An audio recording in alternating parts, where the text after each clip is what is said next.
matin, nous commençons une nouvelle série qui s'intitule Sentinelle. Amen. Nous sommes dans Éphésiens 6, les versets 10 à 17.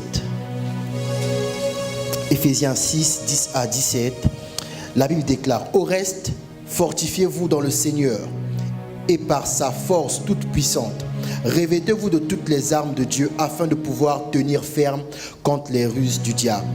Car nous n'avons pas à lutter contre la chair et le sang, mais contre les dominations, contre les autorités, contre les princes de ce monde de ténèbres, contre les esprits méchants dans les lieux célestes. C'est pourquoi prenez toutes les armes de Dieu afin de pouvoir résister dans le mauvais jour et tenir ferme après avoir tout surmonté.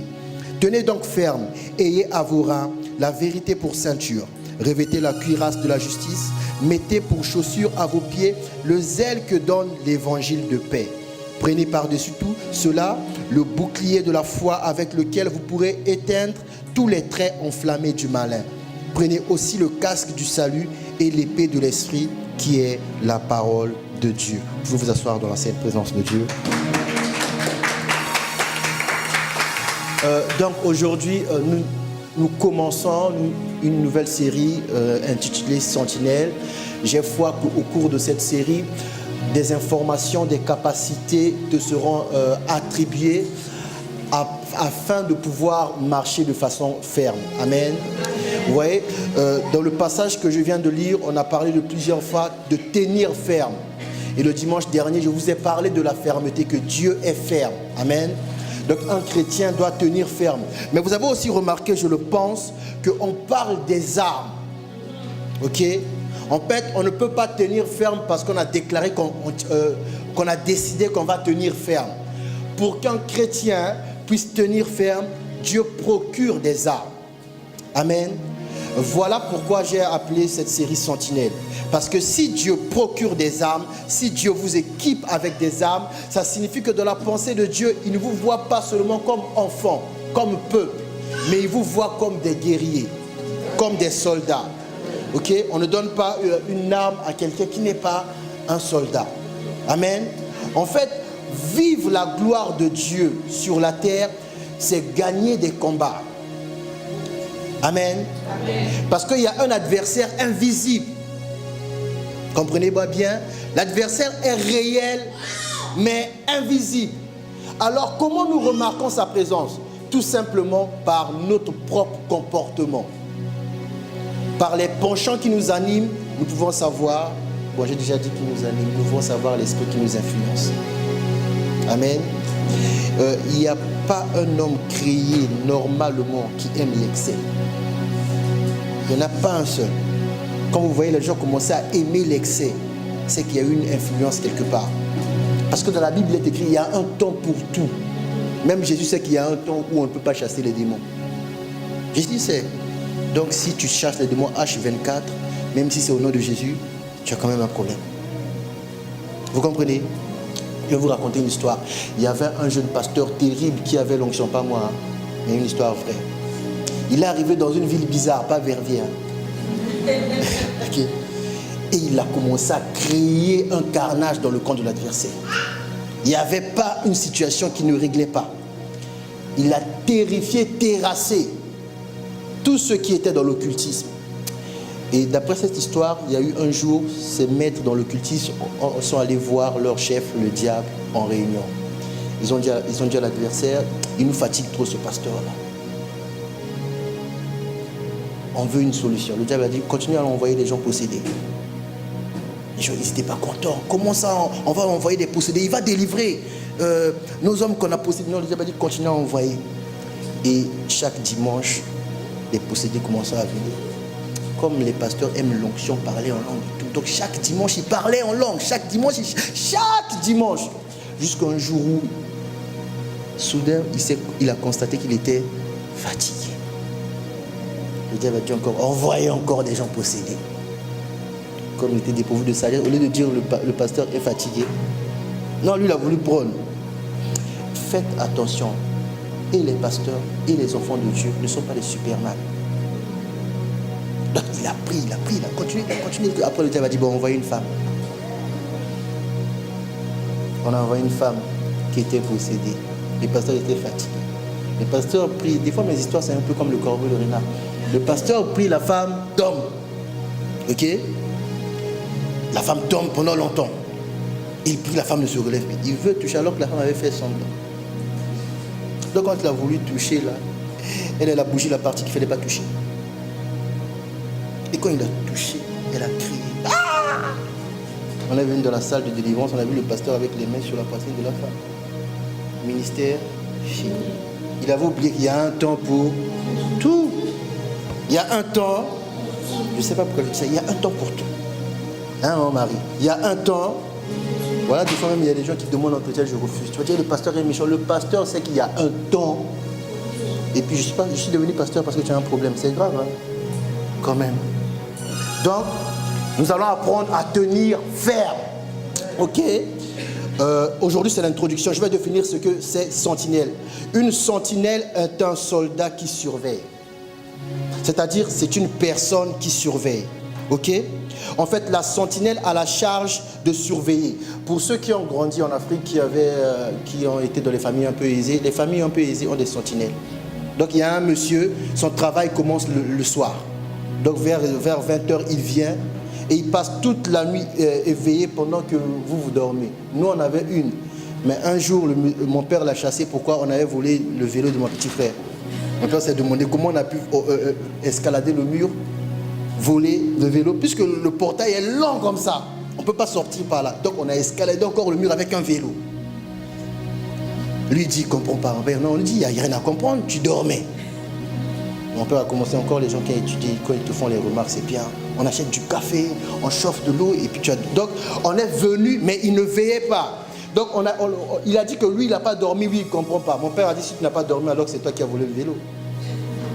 Vous comprenez? Donc, une sentinelle est une personne, est un soldat qui a la charge de surveiller, de protéger un lieu.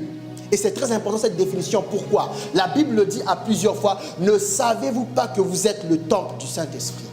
En fait, le chrétien a la charge de protéger le lieu qui est le temple du Saint-Esprit. C'est-à-dire ton corps. C'est ta charge. Amen. Une sentinelle est une personne dans sa présence permet qu'un lieu soit surveillé. Une sentinelle surveille des situations.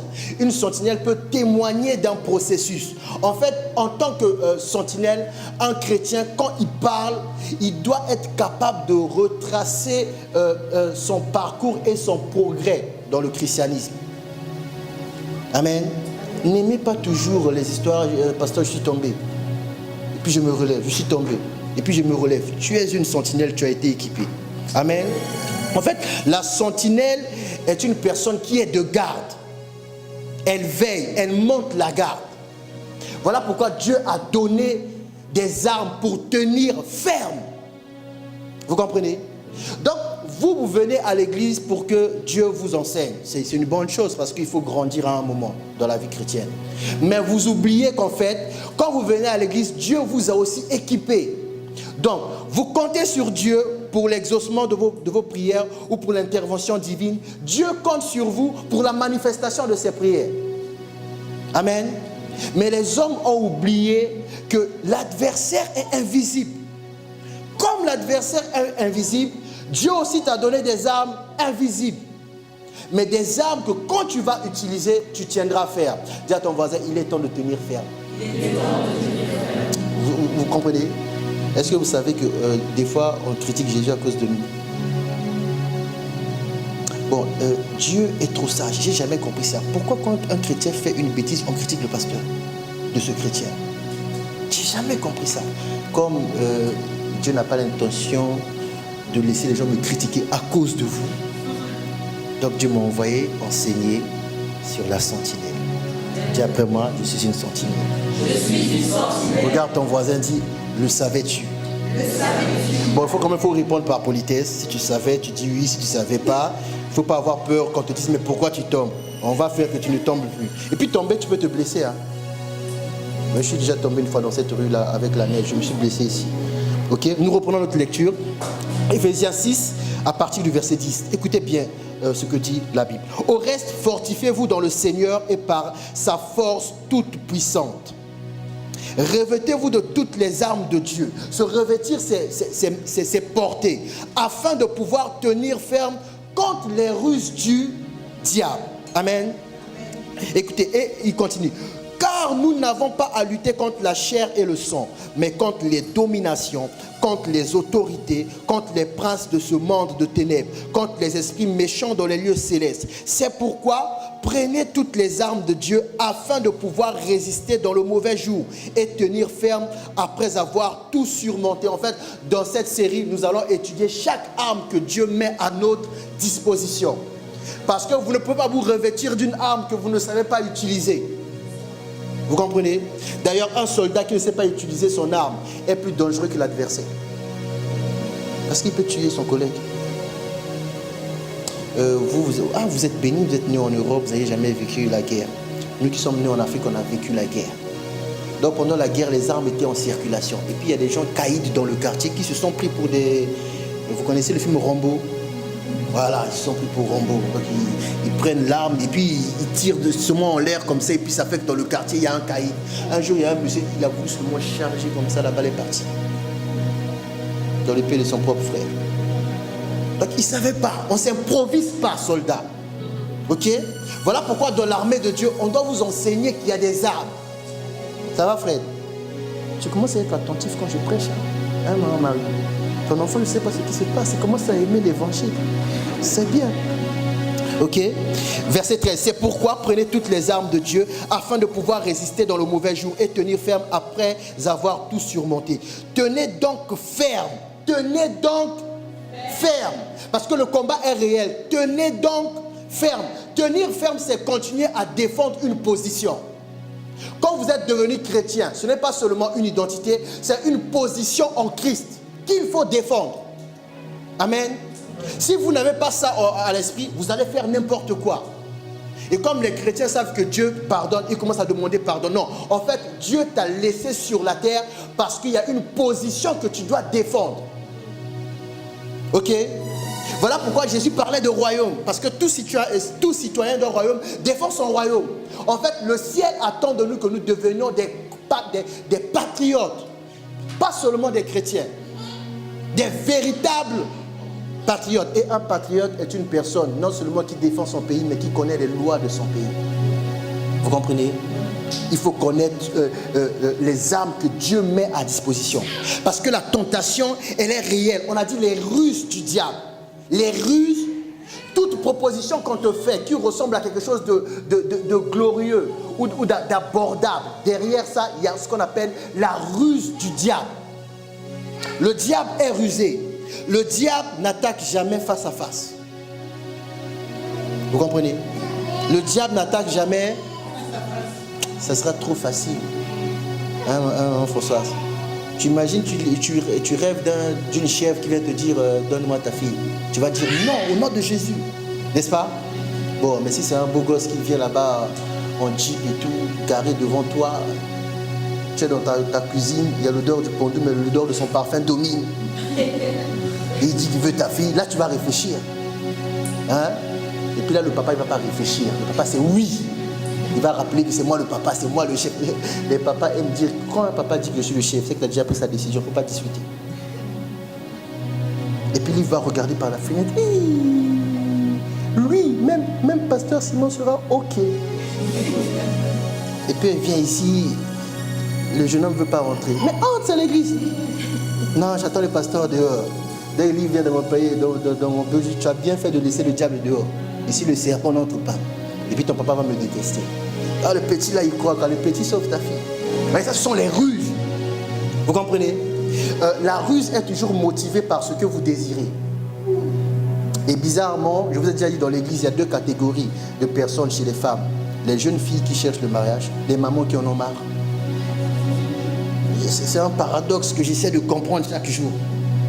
Demandez à une jeune fille, tu veux quoi? Me marier. Demandez à une maman, ah, pasteur. Mais vous ne verrez jamais ces deux générations se parler. La maman va attendre que sa fille devienne maman pour dire, tu ne savais pas que c'était comme ça. Et puis la fille qui est devenue maman aussi à son tour, elle va se taire. Donc il y a des ruses du diable. Vous comprenez? Le combat est réel.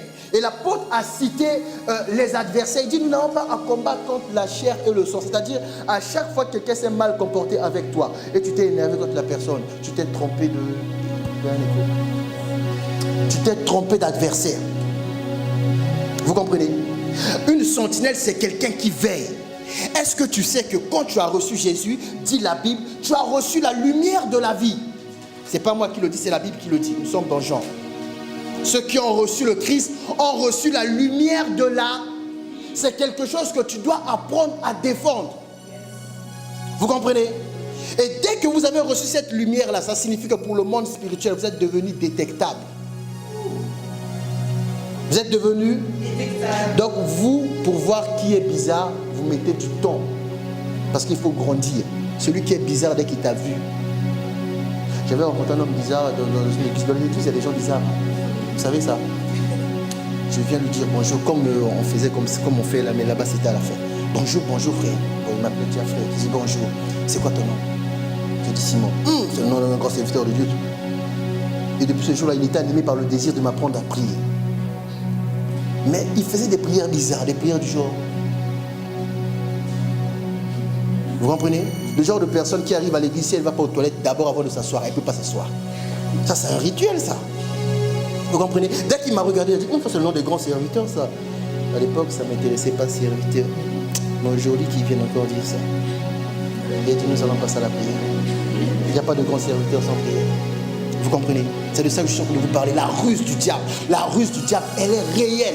Le diable a beaucoup de choses. L'une des choses que le diable fait toujours, qui marche dans vos vies, le diable s'attelle à minimiser les conséquences du péché. Oh, qui n'a jamais péché? Oh, toi aussi, tu n'as pas lu l'histoire de l'apôtre Paul? N'a-t-il pas tué Étienne? La Bible dit qu'il était là quand le lapidait. Toi, tu n'as même pas tué quelqu'un. C'est juste un petit bisou. N'est-ce pas? Va embrasser et demande pardon. Ok? Mais la personne que tu allais embrasser là, elle allait voir son grand-père là. Si tu embrasses, tu deviens amoureux. Il y a des bisous qu'il ne faut pas faire. Il y a des bisous qu'il ne faut pas faire. Bon, il faut dire gentiment. Moi, quand je dis ça, moi, je suis protégé, je suis derrière la chair. Toi, tu es là, si on te tape là-bas, ce n'est pas mon problème. Écoutez le verset 14. Tenez donc ferme. Ayez à vos reins la vérité pour ceinture. Vous comprenez? Pourquoi la vérité est citée en premier? Parce que le diable commence toujours ses ruses par le mensonge. Le mensonge, ce n'est pas venir te dire quelque chose qui est faux. Le mensonge, c'est venir te faire miroiter une réalité que tu n'atteindras jamais. Il n'y a que vous qui pensez que le mensonge, c'est quand on vous a dit quelque chose de faux. Non. Quand quelqu'un commence à te faire miroiter une réalité que tu n'atteindras jamais, c'est ça le mensonge. Et bizarrement, l'homme aime ça. L'homme aime quand on lui dit des choses qui ne vont jamais arriver. Je me souviens, il y a un politicien en Afrique centrale, il avait gagné les élections à Brazzaville, au Congo-Brazzaville. Son premier discours, il a dit, je veux faire du Congo-Brazzaville la petite Suisse. Ah. Tous les intellectuels ont été votés pour lui. Même mon père. Il dit, papa, pourquoi tu as voté pour lui? Il va faire de Brazzaville la petite Suisse. Ah, j'ai été chercher c'est quoi la Suisse. Dans l'Europe, vous voyez comment ça, c'est beau, hein? La petite Suisse, donc tu te dis, ah, donc nous, en fait, le petit pays là où financièrement tout va bien, il y aura 5 ans après, toutes les rues, il y avait des trous. On commence une route là-bas, on arrête parce qu'on a trouvé une femme dans le quartier. Donc le budget pour les routes, c'est le budget maintenant pour gérer sa 3e ou 4e ou 5e femme. Après la pluie, il y a un gros trou comme ça. Et les plus pauvres, malheureusement, vont se laver là-bas en temps de pluie. C'est leur piscine olympique. Petite Suisse, devenue grand ravin. Parce qu'on vous a miroité une réalité. C'est ce que le diable fait. Écoutez, vous, je ne sais pas si vous lisez la Bible, vous faites semblant. La Bible dit, le diable a transporté Jésus au sommet. Et il a dit, si tu m'adores, je vais te donner tout ça. Et vous croyez que vous parlez en langue, là, vont faire pas peur au diable? Vous êtes malade. Le diable n'a pas eu peur d'approcher Jésus. D'ailleurs, il est écrit le Saint-Esprit l'a amené là pour qu'on le teste. Pour qu'il soit tenté. Si tu es comme le Christ, il a dit que le disciple n'est pas plus grand que le maître, sache que si lui, on l'a transporté à un sommet pour lui proposer quelque chose, tu passeras par là. Ne priez pas, Seigneur, détourne-moi de ce chemin. Non, comment Dieu va voir que tu tiens ferme? Il faut que la tentation vienne. La tentation viendra. Vous comprenez? La tentation, mais Dieu donne des armes. Aujourd'hui, je vais juste les présenter, les citer. À partir de dimanche prochain, nous commençons à entrer en profondeur. La vérité comme ceinture. La vérité comme... Est-ce que vous savez qu'une personne qui n'a pas de ceinture on peut facilement la déshabiller? Vous n'avez jamais remarqué ça? Oui, une personne qui n'a pas de ceinture, on peut facilement la déshabiller. Vous ne voulez pas que je prenne l'exemple avec Fred quand même? Oui. D'ailleurs, si vous voulez tabasser quelqu'un, vous n'avez jamais remarqué ça? Quand on veut tabasser quelqu'un et la mettre à nu, on commence par enlever quoi? La ceinture. Vous comprenez? Le diable sait, sans la vérité, vous êtes potentiellement nu. Vous comprenez? D'ailleurs, remarquez les gens qui n'ont pas de ceinture, qui ont un joli pantalon, ils marchent de façon technique pour que ça ne tombe pas. Ah, vous voyez de quoi je parle. Voilà, là maintenant ça passe parce que vous faites ça. Donc, la première chose que le diable veut faire, en fait, il veut te rendre nu. Parce que c'est humiliant. Regardez, une personne si on tabasse une personne devant nous ici à la sortie de l'église et qu'on la voit seulement nue, la personne ne viendra jamais passer sur ce chemin. Le jour où la personne vous voit même au loin, la personne va se rappeler qu'elle m'a déjà vu nue. La personne fuit. D'ailleurs, vous qui êtes sortis avec plusieurs gens, quand vous les rencontrez dans la rue, vous êtes gênés. Pourquoi? Parce qu'on vous a vu nue. C'est tout. Oh. Est-ce que je m'en dis? Moi, je sais qu'une fille est sortie avec un garçon, dès que je l'observe, tu vois, la fille elle dit bonjour, elle est comme ça, je dis, ah, il l'a déjà. C'est la vérité. C'est l'objectif du diable. Une fois qu'il t'a vu nu, il sait. Tu pourras venir chanter ici. Je me réjouis en lui. L'appel, vous savez chanter quoi aujourd'hui? Bon, je ne vais pas chanter ce que vous avez chanté ici. Sinon, vous allez changer. L'appel du Seigneur à tout le monde. Vous n'avez jamais chanté cette chanson ici, hein? La joie, il faut chanter cette chanson. La joie du Seigneur à tout le monde. La joie du Seigneur à tout le monde quand tout le monde est ici. Dès que tu sors là-bas, là, il y a un problème. Parce que quand on lève la vérité, tu es potentiellement nu, tu es dénudable. Je ne sais pas si ça existe. Voilà pourquoi Jésus n'a pas dit celui qui va m'aimer va beaucoup prier. Il a d'abord dit celui qui m'aime va garder la parole, qui est la vérité. Il dit à son Père, sanctifie-les par cette parole. Vous comprenez? Sans parole, c'est fini. Voilà pourquoi la première arme, nous allons aussi étudier dans l'ordre. La ceinture de la vérité. La ceinture, la vérité. Un chrétien, c'est quelqu'un qui doit faire le combat tous les jours de dire la vérité. Est-ce que vous savez que dire la vérité, c'est difficile quand vous devenez chrétien? Vous ne savez pas ça? Vous n'avez jamais remarqué ça? Dire la vérité quand on devient chrétien, c'est difficile. Mais quand on devient chrétien mature, chrétien mûr, mentir, c'est trop difficile. Des fois, il y a des gens qui m'ont appelé. J'ai envie de dire, excuse-moi, j'ai vu ton appel tard. Mais c'est faux. Là, je suis obligé de dire à la personne, j'avais vu, mais je n'ai pas décroché. Si tu me demandes pourquoi, j'ai un argument fatal, c'est mon téléphone. Oui, quand mon téléphone sonne, je décide si je décroche. C'est mon téléphone. Vous comprenez? Vous êtes des sentinelles. Dieu compte sur vous pour veiller sur un lieu. Votre corps qui est son temple. Vous attendez que le Saint-Esprit vienne mettre de l'ordre. Mais quand tu as accepté Jésus, il a mis de l'ordre. Il t'a donné des armes. Un chrétien est une personne responsable. L'apôtre dit, tenez ferme. Tenez ferme.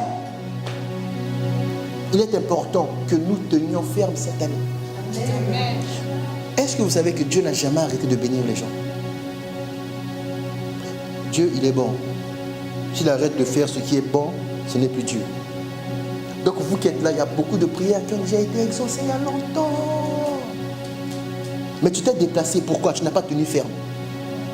Dieu t'a donné rendez-vous là-bas. Le jour du rendez-vous, toi tu n'es pas allé là-bas parce que tu n'as pas tenu ferme.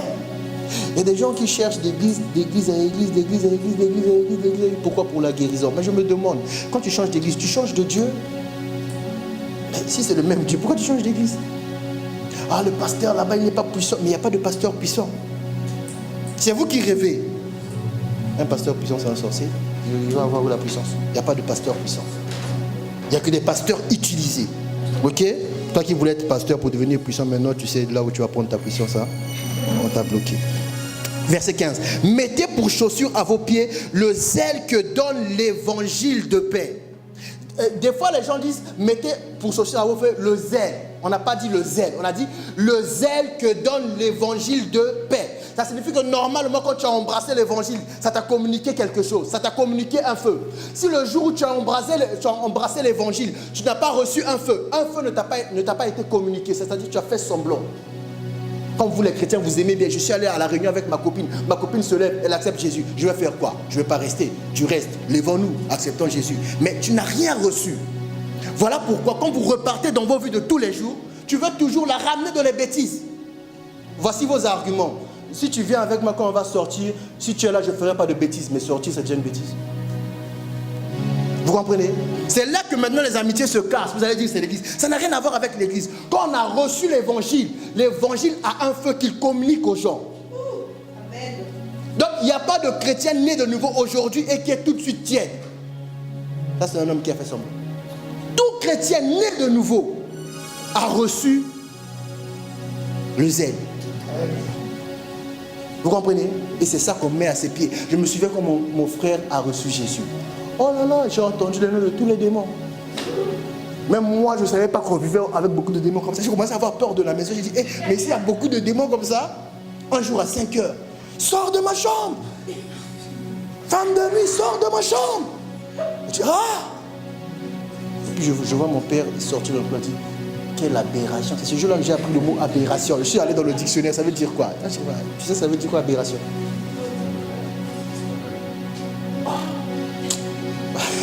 Ça veut dire quoi aberration? Même toi qui es en droit, ça veut dire quoi aberration? C'est? Comment tu dis ça? C'est ce jour-là que j'ai appris ça. Mon père il a dit, quelle aberration. J'ai entendu, je suis allé consulter le Robert. Aberration. Il y avait tout esprit. Il y avait... Donc un jour, un bon matin, il s'est levé, il a pris un marteau, il a commencé à casser les cassettes de Kofi. Le zèle de l'évangile. Moi j'étais là, donc on va plus danser de boulot dans cette maison. Un jour il est venu avec plein de CD. Je prends le sac, je sors le premier CD, Charles Mombal, c'est qui lui? Le deuxième CD, l'Ifo que du ciel. Troisième CD, Matou, il est devenu comme maman. Quatrième CD, frère Patrice. Sixième CD, Makoma. Septième, c'est des Kunda Sister. Moi, je vous dis la vérité. Hein. Vous connaissez Kunda Sister? Kunda Sister. Le zèle de l'é. Toi, tu as reçu l'évangile aujourd'hui. Tu reçois Jésus, tu as pleuré, tu es sorti là-bas, tu es encore allé gâter le coin. Il y a des armes, c'est l'évangile lui-même, quand tu l'as reçu, qui donne. Le zèle. Oh non, tu as reçu Jésus. Tu es timide, tu es tiède. C'est pas possible. Tu as fait semblant de recevoir Jésus. C'est le zèle de l'évangile qui m'a donné le courage de dire à mon père, il m'a dit, nous dans la famille, nous croyons ceci. J'ai dit, tu as bien dit nous, c'est-à-dire vous. Du moment où je ne crois plus à ça, je pense que spirituellement, je suis plus de la famille. Poli, il m'a regardé. Ah bon? Oui. Et puis il a commencé à me poser la question, ça veut dire quoi? J'ai dit, mais moi, j'ai dit, je ne suis plus dedans. Je ne peux pas t'expliquer ce que ça veut dire. Je ne suis pas comme ton cousin, on avait un oncle comme ça, il était pasteur. Je ne sais pas, on dirait que Dieu me cherchait déjà. Mais lui, son pasteur là, c'était bizarre. Quand on écoute la musique traditionnelle, il fait ça. Un jour, il a dit, mais tonton, la musique entre dans les oreilles, pas dans les yeux. Même si tu ne regardes pas le clip, tu entends. Dis à ton cousin, je ne suis plus dedans. Vous comprenez? C'est le zèle qui m'a... J'étais étonné qu'on a raccroché. J'ai tenu tête à mon père. Et le jour où je suis allé lui dire, il m'a dit, toi tu vas devenir par ça, papa pasteur. Avec l'autorité du papa, moi l'autorité du fils. Oui. Ça va. Ça va. Il ne faut pas voler les gens. Tu ne m'as jamais enseigné à voler, je ne volerai pas. Bien. Moi je ne peux pas. Le zèle. Ok? Toi tu vas envoyer ta mère parce que tu n'es pas zélé. Maman, est-ce que tu peux aller dire à ton mari que je vais suivre Jésus? Maman te regarde. Tu veux suivre qui? C'est lui qui paye les factures. Généralement, on dit ça aux gens qui consomment beaucoup. Tu es un garçon, tu vas te laver, tu fais 3 heures. On ne sait pas si tu te maquilles, tu te démaquilles. On ne sait pas. Hein, José? Toi, pas toi. Il y a des garçons comme ça. J'aime pas vivre avec des garçons comme ça. Oui. Verset 16, écoutez. Prenez par-dessus tout cela le bouclier de la foi avec lequel vous pourrez éteindre tous les traits enflammés du malin. On a dit quoi? Le bouclier de la foi avec lequel vous pourrez éteindre. On a dit tout. C'est-à-dire, il n'y a pas un comportement bizarre. Il n'y a pas une manifestation bizarre. Il n'y a pas un péché que la foi ne peut pas éteindre. Il n'y a pas. Si tu ne crois pas à ça, je t'informe, tu crois plus au péché qu'à la foi. Il y a un problème. Il n'y a pas un seul. S'il y avait un péché qui est supérieur à la foi, l'église aurait arrêté longtemps. Vous savez, des gens qu'on a vus dans l'église. On a tout vu, hein. Quelqu'un meurt de faim comme ça, il dit à sa femme, aujourd'hui on n'a pas mangé. Hier on n'avait pas mangé, demain on ne va pas manger. Après demain il faut qu'on commence l'église. On appelle ça quoi? L'église des Congolais de Belgique. Ah. Et puis on a commencé, oui, mais c'est facile d'avoir un peuple. Tu dis, je commence, quelle église? Abidjan, Jésus pour Abidjan. Tous les Ivoiriens vont venir. Ah, quelle église? Surtout il y a une église là-bas, on chante en Kikongo, on prêche en Kikongo, on chasse les démons en Kikongo, on fait tout en Kikongo. Même si tu es pas au Congo, quand tu vas là-bas, tu dois parler en Kikongo, tu vois, non? Hein, voilà. Pour moi, c'est une secte. Les gens doivent devenir célestes, pas Mukongo. Hein? Comme a dit un homme intelligent, si tout le monde de la société veut être millionnaire, qui va faire le pain? Hein? Si vous voulez tous rouler en voiture, qui va aller faire le poisson? Vous comprenez? On a dit le bouclier de la foi. Donc il y a un bouclier. Est-ce que vous savez que c'est facile de résister au péché? Vous savez ça? Oui. Je suis en train de parler aux sentinelles, c'est facile de résister au péché. Les sentinelles physiques, leur arme c'est le café et la machette.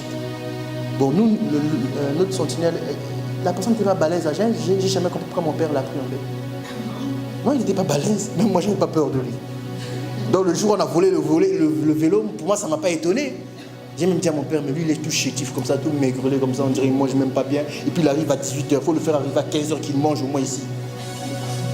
Vous comprenez? La foi, la Bible dit, or, sans la foi, personne ne peut lui être agréable. Il n'y a pas un seul homme sur la terre qui est agréable à Dieu et que Dieu ne protège pas. Il n'y a pas.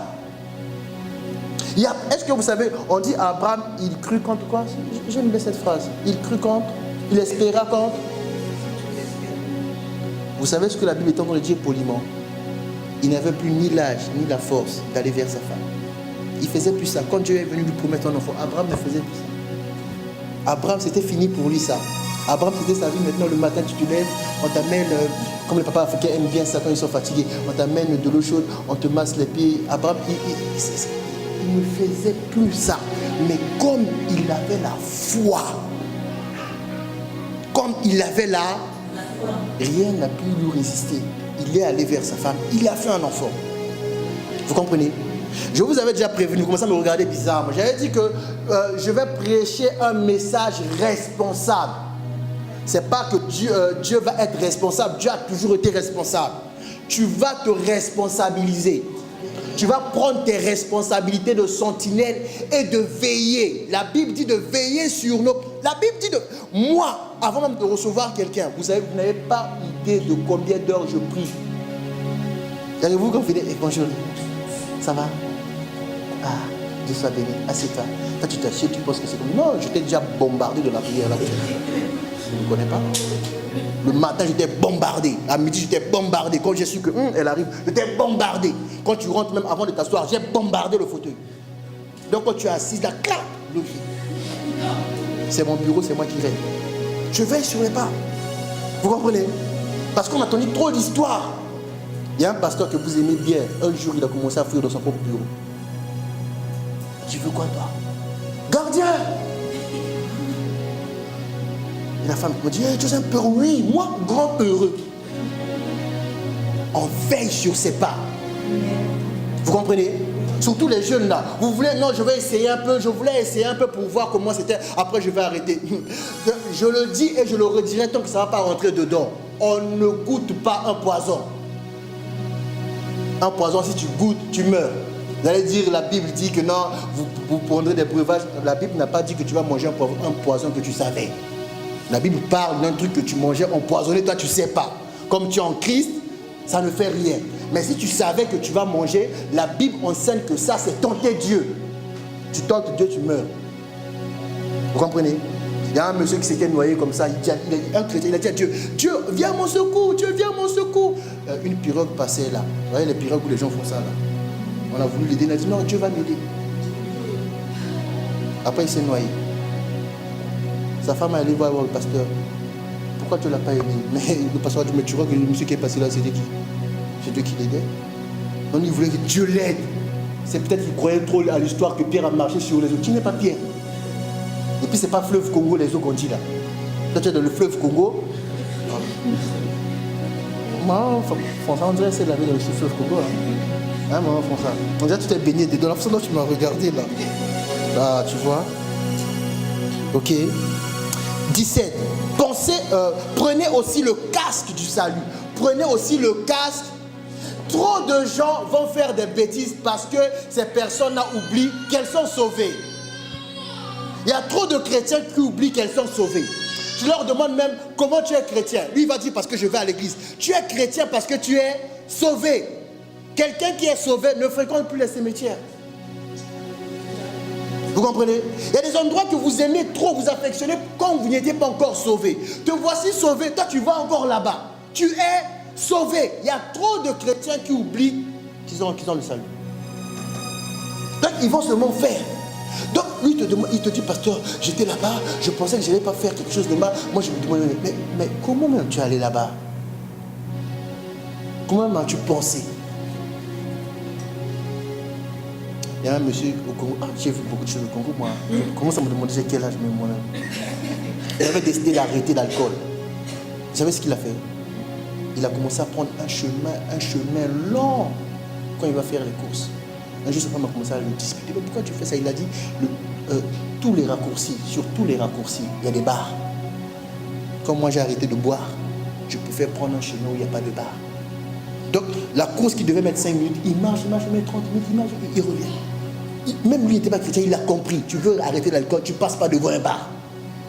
Tu veux arrêter la débauche, tu ne passes pas dans un niveau où il y a la débauche.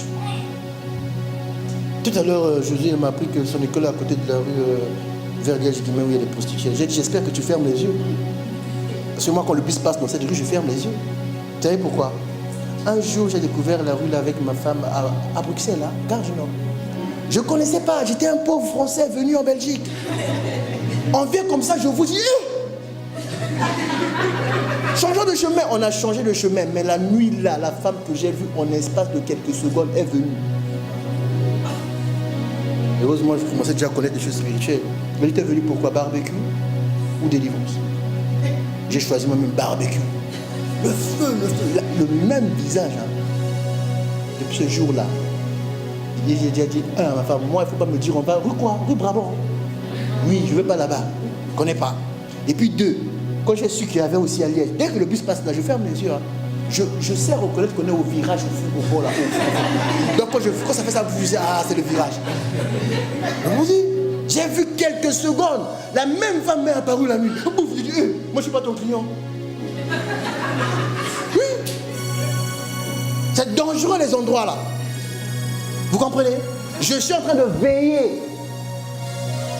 Il ne faut pas dire, oh, mais ça fait quoi, je peux passer, je peux regarder, j'ai le Saint-Esprit. Mais le Saint-Esprit est en train de regarder ce que tu vois. Tu es impoli là quand même. Un Dieu, tu montres à Dieu une femme nue. Tu es impoli, ça ne va pas dedans là. Et puis, les yeux, c'est une porte. C'est ce jour-là que je me suis rendu compte que cet enseignement est vrai. Il m'a pris comme ça, ouf, je me suis réfléchi, moi, on va me manger ici. C'est quoi ce pays? Depuis ce jour, il a dit rue Brabant, c'est ça? Déjà, la rue d'avant, il y a la débauche. La rue d'après, il y a le terrorisme. Bon, vous voulez que j'aille faire quoi là-bas? Entre nous. Les gens qui vont là-bas pour des frites. Il a dit, la rue d'avant, il y a la débauche, la rue d'après, il y a le terrorisme. Je vais le faire là. Vous comprenez? On va continuer. Là, je suis introduction. C'est dimanche prochain qu'on va aller en profondeur. Ok? Prenez aussi le casque du salut et l'épée de l'esprit qui est la parole de Dieu. Dans toutes les armes qu'on a citées, la seule arme qui a été citée comme arme offensive, c'est l'épée de l'esprit, c'est-à-dire la parole. Donc tous les chrétiens qui ne lisent pas la Bible, ils sont inoffensifs, ce sont des moustiques. Vous voyez, vous avez déjà entendu le bruit du moustique dans les oreilles? Et vous faites quoi? Hein? Vous tapez, non? Taf! En fait, quand vous priez là, c'est ce que le diable entend. Taf! Parce qu'il n'y a pas de parole. S'il y avait la parole, quand vous priez là, il allait être mal à l'aise. Parce que la Bible dit, il ne résiste pas dans l'assemblée des saints. Vous avez changé la Bible, je ne sais pas qui vous a enseigné. La présence de Dieu, c'est l'absence du diable. Quelle foutaise! La présence de Dieu, c'est l'absence du diable. Maintenant, comment on fait pour chasser les démons? Si on chasse les démons, c'est parce qu'ils sont en présence de nous. Si on chasse les démons, c'est par la présence du Saint-Esprit. C'est-à-dire, il y a un homme rempli du Saint-Esprit en face d'un homme rempli d'un démon. C'est-à-dire, il y a un homme rempli de Dieu en face de Satan. Mais vous allez dire non, la présence de Dieu, c'est l'absence du diable. Appelons la présence de Dieu ici. Dieu vient. Vous n'avez même pas vu qu'il est venu. Vous êtes convaincu qu'il n'y a pas le diable. Le diable est en train de regarder votre culte. Il dit, quel bon culte ici. Pour moi, c'est des ignorants. Tout à l'heure, j'ai dit à ceux qui sont en train de former, vous savez que le diable habite en Europe. Il y en a maintenant, ils ont envie de repartir. Non, reste. Il ne peut pas habiter en Afrique. Vous savez pourquoi? En Afrique, dans chaque rue, il y a une église. En Côte d'Ivoire, on a fait un service glorieux dimanche. J'étais fatigué. Lundi matin, c'est une église qui m'a réveillé. Culte, lundi matin. Culte, lundi matin. Nous allons remettre le culte. On va mettre tout ce que j'ai dit. Tu entends ça? Je dis oui. C'est une église? Oui. Lundi matin. Le diable ne peut pas vivre là-bas. Il ne peut pas. Donc, samedi, église. Dimanche, église. Lundi, église.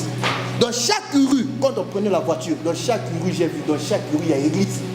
Je vois l'église de ceci, l'église des rachetés, l'église des Baba, l'église des Baba, l'église Jésus, l'église. J'ai dit, mais il ne peut pas vivre ici. Il ne pourra pas.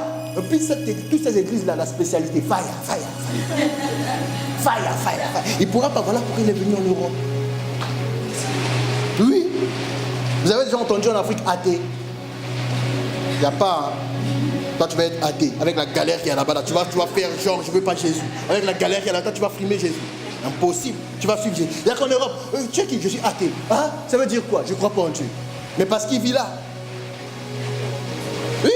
Vous regardez les bâtiments. Oh, architecture haussmannienne. Oh, que c'est beau. Oh, surtout à Eusie là-bas. Oh, regarde. Oh, ici, on est en paix. C'est calme.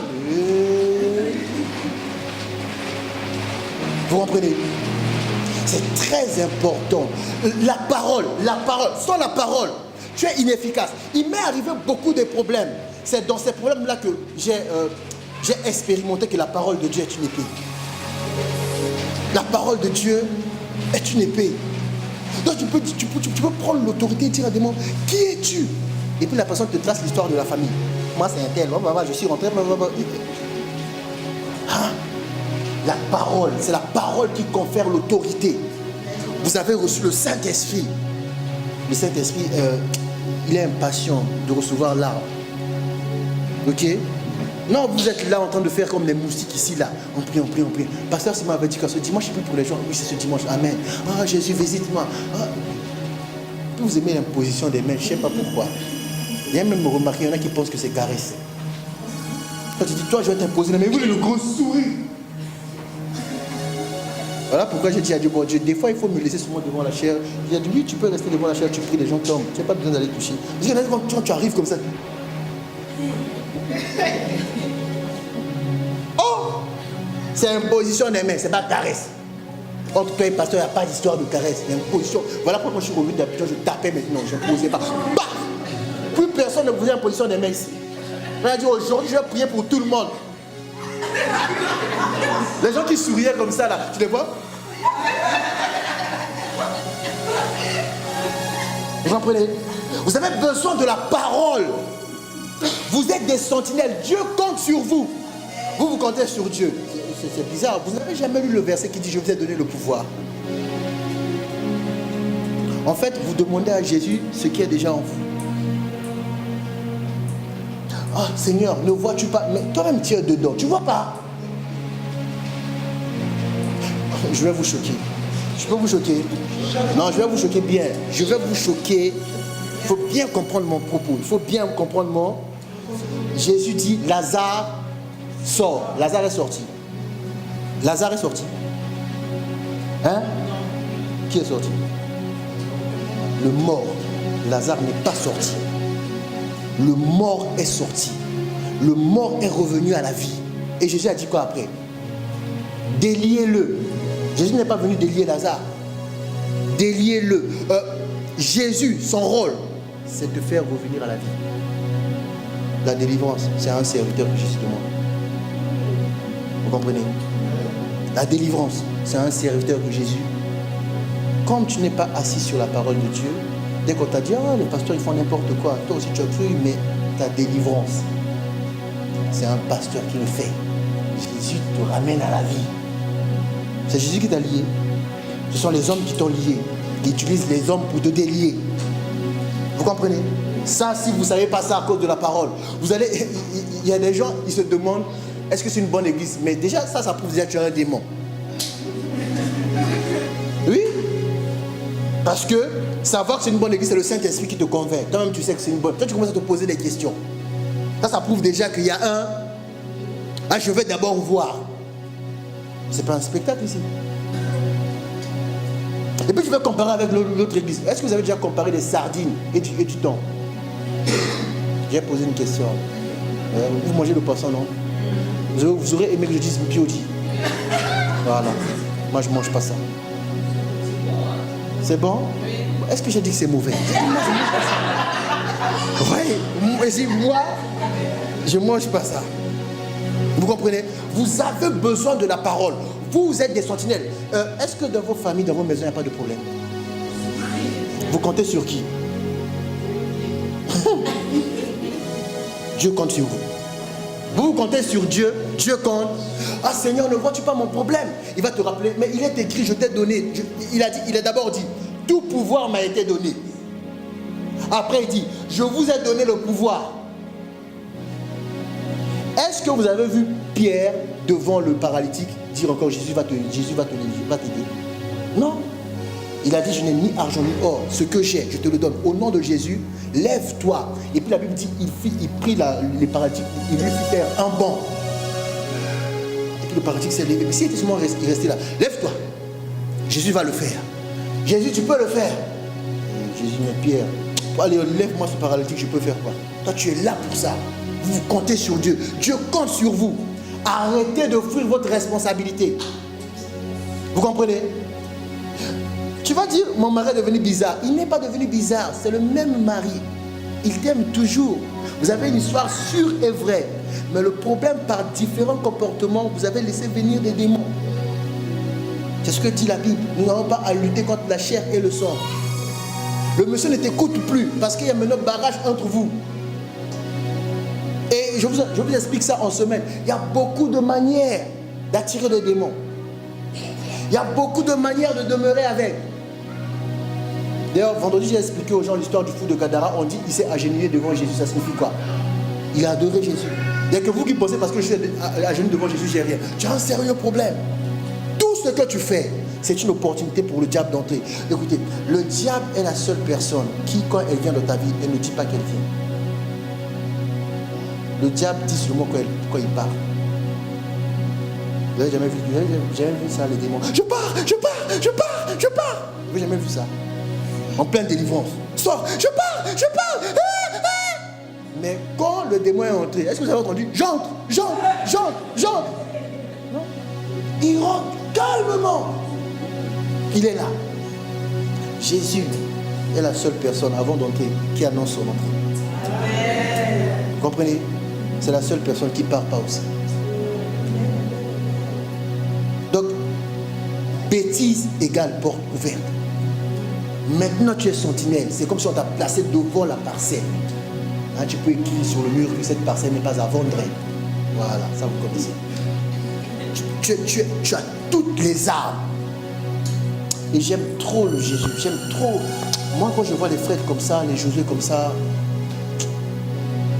Je regrette quoi? J'ai commencé à prendre Jésus au sérieux. J'avais déjà plus de 25 ans. J'avais pris Jésus au sérieux à leur âge comme ça là. Terrible hein. Donc quand je les vois comme ça, des fois je parle, je me dis, est-ce qu'ils me comprennent? Je regrette. Vous comprenez? Toute personne qui connaît le Christ tard regrette. Vous le connaissez tôt.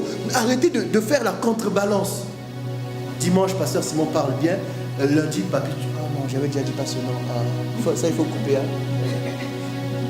Il faut me trouver un nom d'un voyou là. Oui, mais ceux qui voudraient la glaçon des voyous. Même s'il finira ton mari, c'est un voyou. Mais tant qu'il n'est pas encore ton mari, c'est une probabilité. C'est comme gagner, jouer au loto. Vous comprenez? Hein, j'insiste, quelqu'un ne veut pas voir ton père, il n'a pas le droit de te voir. D'ailleurs, tu ressembles à ton père. Ah, attends, ton père, je ne suis pas encore prêt. Et puis, rendez-vous au McDo. Non, j'ai le visage de mon père. Et tout, tu rigoles, je suis sérieux. Hein? Je surveille ta fille. Un jour, quelqu'un va me dire, j'aime trop ce que pasteur Simon est en train de faire dans ta vie. Je vois que tu changes, je vois que tu changes. Et puis l'invité prend un café, il dit, moi je n'ai pas payé pour t'offrir un café. Je peux t'offrir un café, il y a quoi? Tu vois ma fille, là, on ne peut pas la complexer. Tu l'invites au resto, j'ai invité à un resto plus cher. Il y a quoi? À cause d'un resto, d'une cuisse de poulet qu'on achetait chez les Arabes, qui ne coûte même pas 2 € la cuisse. C'est vrai, non? À cause de ailes de poulet. Tu as été livré tes lèvres. Un délice. Parce qu'il y a des armes que Dieu t'a données. La parole est une arme. La parole, pour chasser le diable, pour déclencher la bénédiction. Cette parole-là. Quelqu'un ne peut pas être béni sans la parole. Impossible. Quelqu'un ne peut pas être guéri sans la parole. Impossible. Si vous ne veillez pas, d'ailleurs, vous ne savez même pas qu'il faut veiller. Voilà pourquoi le diable a déjà une longueur d'avance. Vous ne savez pas qu'il faut... Jésus, on voit les gens 2 par 2 chasser les démons. Ils ont réussi. Il y a un papa qui ramène son enfant. Ils n'ont pas réussi. Jésus vient, Jésus chasse le démon. Pierre demande, mais comment ça se fait que nous, on n'a pas réussi? Jésus a dit, ça là, c'est par le jeûne et la prière. Ça, c'est par le jeûne et la... Mais eux, ils ne gênaient pas. Puisque la Bible dit, les pharisiens sont venus demander pourquoi tes disciples ne jeûnent pas. Vous comprenez? Jésus a dit, viendra un temps où ils vont jeûner. C'est-à-dire, viendra un temps où ils vont veiller. Si vous n'avez pas à l'esprit que le diable, sa spécialité, c'est dérober, vous allez perdre beaucoup. Vous allez perdre. Arrêtez l'évangile, Dieu fera. Dieu a déjà fait. Tant qu'un homme ne se lève pas, il n'y a pas de révolution. Vous comprenez? Il y a des gens qui sont même incapables, mais Dieu va faire grâce. Vous allez être capable de détecter par quel esprit, par quel démon vous combat. Vendredi, j'ai dit, par exemple, la rébellion attaque toujours 3 sphères. La rébellion. La famille, le couple et le gouvernement. La famille, c'est-à-dire, vous allez voir, il y a des enfants qui fatiguent les papas. Le couple, il y a des femmes qui fatiguent les maris. Le gouvernement, vous allez voir, il y a des pays, le train à 2 minutes de retard, grève. Le train à 5 minutes d'avance, grève. Le président est célibataire, grève. Le président a une vieille femme, grève. Le président a une femme de son âge, grève. La rébellion, ils ne veulent rien savoir. Le mari parle à sa cousine. Toi, vous parlez beaucoup avec ta cousine. Il n'a pas trouvé notre femme en Afrique. Je ne veux plus que tu parles à ta cousine. Rébellion. Vous comprenez? Le papa t'envoie, tu ne veux pas aller, mais toi tu bois le coca qu'il a acheté. Ah, vous avez des bons papas. Moi, mon coca, je t'envoie, tu ne buvras pas mon coca. Il n'y a pas histoire de Bible là. C'est mon coca. J'ai bien aimé quand une fois elle m'a dit, son père a fait asseoir la fille, a dit c'est ma maison. Oui. Ça même si tu viens me voir, je dis mais c'est sa maison. Est-ce que la Bible compte que le papa te dit c'est ta maison?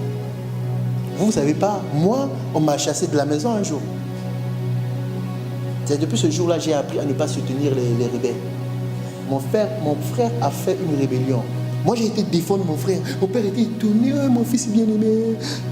Ah, vous deux. Écoutez l'histoire. Dehors. rentre le marché.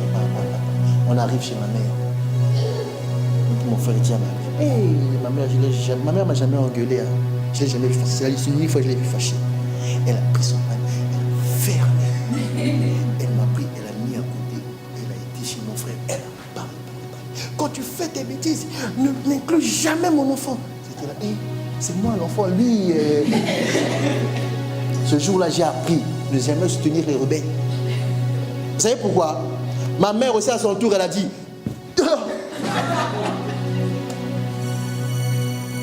elle a dit, si je vous garde ici, le papa va croire que c'est moi qui vous enterre. Dehors. On est allé dormir chez le grand frère de mon père. Hein? Comme mon frère, son frère l'a appelé, les enfants sont ici. Comme les hommes sont un peu orgueilleux, les enfants vont vivre là-bas. Je viens les chercher demain. Demain dans la voiture. Mon père a dit, je vais vous parler. J'ai dit à mon frère, ça sera chacun son heure. J'ai été trouver mon père dans la chambre. Je suis rentré dans la chambre. Un banc chrétien. J'avais confiance en eux. Ne soutenez jamais les rebelles. Depuis ce jour-là, quand tu es rebelle, toi et moi, l'amitié, c'est fini. On est frères de sang, on a le même nom, ok, mais pas les mêmes châtiments. Vous comprenez? Il faut être ferme, et c'est ce qu'on va faire. Vous êtes des sentinelles. Ne vous voyez pas comme des gens comme ça. Tu peux apporter le changement dans la famille. Tu peux. Beaucoup de jeunes n'arrivent pas parce qu'ils sont rebelles avec leurs parents. On a dit tu peux, donc tu seras un canal que Dieu va utiliser. On n'a pas dit tu commences à faire des remarques à ton père.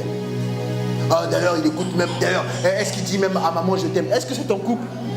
Toi, tu as déjà eu un mari, toi? Ah oui, il faut attendre. Hein?